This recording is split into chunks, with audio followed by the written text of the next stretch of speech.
तत्काल न्यूज, आवाज हिंदुस्तान की। यमुना नदी अपने रौद्र रूप में आने के बाद निचले इलाकों में तबाही मचा रही है। हालात को देखते हुए प्रशासन ने अलग अलग क्षेत्रों में शरणालय बनाकर प्रभावित परिवारों के लिए सुरक्षित व्यवस्था की है। आगरा के बल्केश्वर स्थित ITI कॉलेज को भी शरणालय स्थल बनाया गया है। यहाँ केंद्रीय राज्य मंत्री प्रोफेसर SP सिंह बघेल, आगरा मंडलायुक्त शैलेंद्र सिंह और भाजपा विधायक पुरुषोत्तम खंडेलवाल पहुंचे और व्यवस्थाओं का जायजा लिया।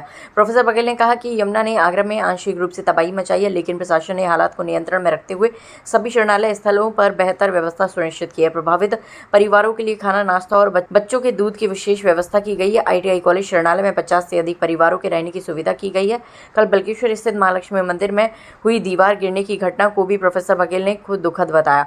उन्होंने कहा कि सोशल मीडिया पर अफवाहें फैलाकर पैनिक क्रिएट करने की कोशिश की गई थी, लेकिन हकीकत जानने के लिए वह तुरंत आगरा के लिए रवाना हुए।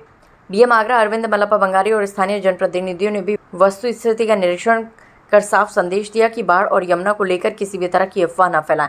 इस बीच शरणालय स्थल पर कई समाजसेवी संस्थाएं भी मदद के लिए आगे आई हैं। भारतीय वरिष्ठ नागरिक सेवा संगठन ने प्रभावित परिवारों को खाने के पैकेट वितरित किए। प्रोफेसर बघेल ने कहा कि प्रशासन और समाज मिलकर प्रभावित लोगों को हर संभव मदद कर रहे हैं। ज्यादातर रजवाड़ा जो मोहल्ला है वहाँ के बाढ़ पीड़ित परिवार पूरे परिवार के साथ यहाँ पर हैं। ITI में प्रशासन ने और हमारे पार्षद जी, माननीय विधायक जी की देख रेख में आप देख ही रहे हैं कि रहने का इससे उत्तम साधन नहीं हो सकता।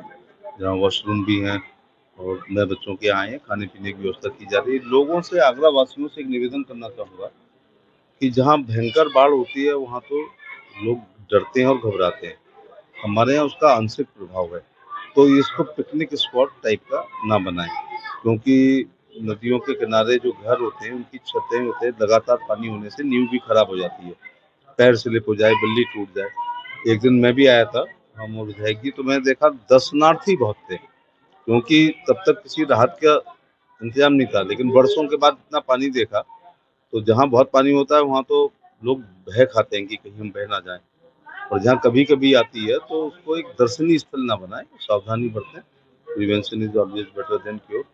और किसी को भी कोई दिक्कत हो तो आगरा उत्तर विधानसभा की है, माननीय विधायक जी से, हमारे पार्षदों से, मुझसे फोन पर सीधे संपर्क कर सकते हैं। यहाँ खाने पीने रहने का अभी एक कंप्लेंट आई कि एक घर के सदस्य अभी घर में ही हैं, बीमार हैं, तो तहसीलदार खाना वाना लेके जा रहे हैं और भर्ती कराना होगा, वो चाहेंगे तो उनको जिला अस्पताल या SN में भर्ती भी करा दिया जाएगा। लेकिन मुख्य चीज है, कल पैनिक में हम पूरे देश को डाला है। सोशल मीडिया का या अफवाह का उतना दुरुपयोग नहीं करना चाहिए कि मैं दिल्ली से चल दिया और महामहिम राष्ट्रपति जी का, उपराष्ट्रपति जी का चुनाव था।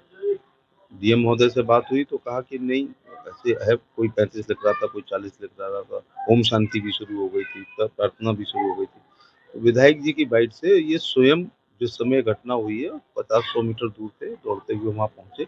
चश्मदीद कोई नहीं था जिसने गिर के बैठे हुए लोगों को बहते हुए देखा, बस रूमर थी, और जबकि उसमें एक भी व्यक्ति कोई जनहानि उसमें नहीं हुई है।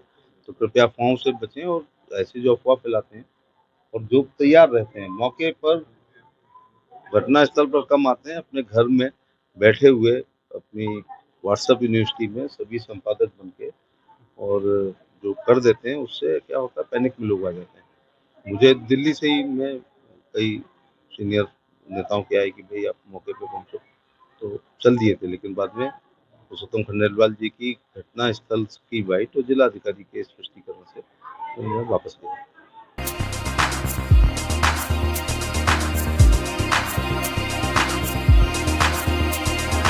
तत्काल न्यूज, आवाज हिंदुस्तान की।